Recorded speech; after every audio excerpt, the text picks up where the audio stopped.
Hey everybody, it's Rory from A&S Gear, and we're going to look at doing a basic installation of a paintball upgrade today.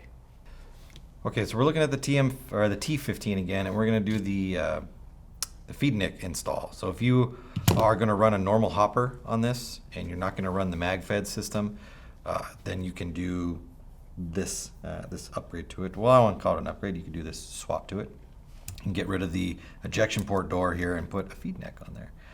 Then you would just rotate your barrel the other direction so that it lines up with feeding paint down the top.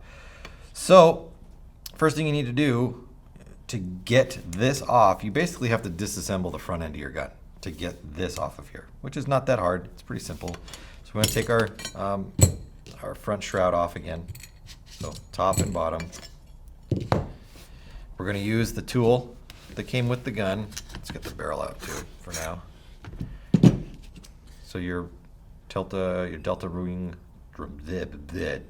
ring tool. Hook it onto the ring and rotate it off.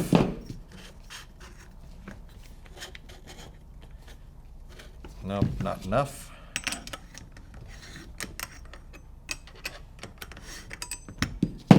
That's far enough. Yep. Let's spin this thing all the way off. And move it out of the way. Now, from here we have our ejection port right here.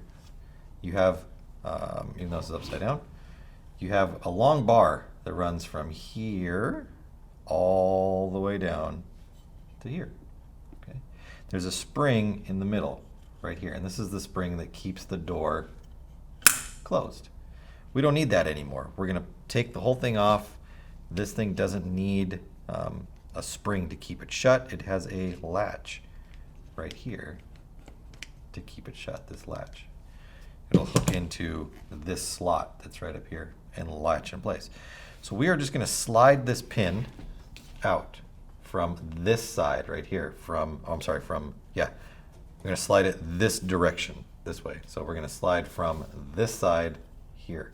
We want to make sure we don't lose this spring though, because if we ever want to go back, we need to have that spring. So I'm pushing on it with my finger, push, push, push. It's going to stick out further over here so I can grab it. Then I'm going to slide it the rest of the way out. I'm going to hold on to the door and I'm going to put my finger over the spring so that it doesn't go shooting out anywhere. So door, spring. Bless me. All right, so if we look at our pin here, our pin has a notched end to it. This is the end that is on the outside. So when we put it back together, if you're going to use the spring, or we're going to use it for the Feedneck right now, the non-notched end, which is over here, is what goes first. The notched end over here keeps it from going all the way through and out the other side. So for this, we're going to put our Feedneck in place.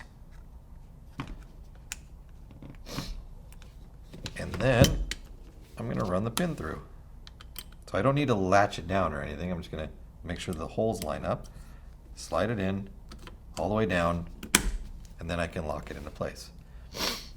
Now, this pin can still slide out. I can slide that pin out and take this thing right off. So what I want to do is once I get this in here, pushed all the way through, lock it down. The ring that we put back on the front is what's going to keep this from sliding back out. So you do need to put that back on, or do the key mod or something like that to it that is in the way so that this pin can't slide back out.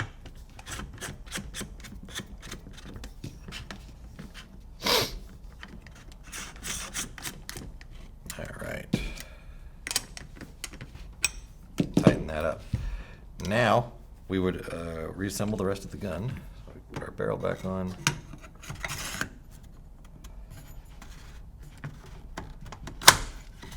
Like that. And then we put our ring or our front handguard back together. Now there's one thing you have to remember when doing this setup on here is depending on where the delta ring ends up, you can see all these teeth that are going around here. The handguard needs to fit properly on there. If we look at our handguard, you've got a beveled end like this one right here, and then we have an open end like this one. This is the one that goes towards the front. This is the one that goes towards the delta ring on the back. Now, there are a couple little spots. There's a lump right here, and here, and here, and here. These notches have to line up with these grooves that are inside here. So it is possible that once you put this back on and tightened it down, that this does not line up perfect at the bottom anymore.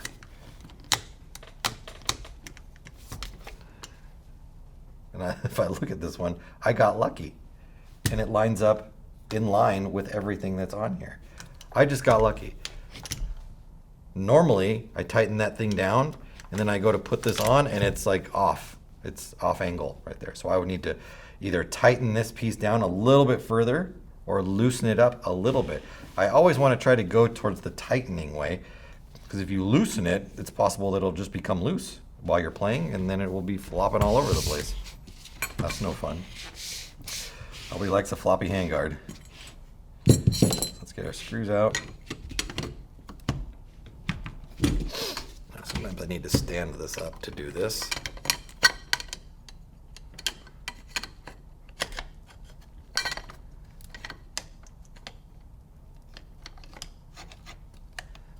There we go. And it is just off a little bit, but I can rotate it by hand. And you can see how that lines up again on there. So everything seems good, good.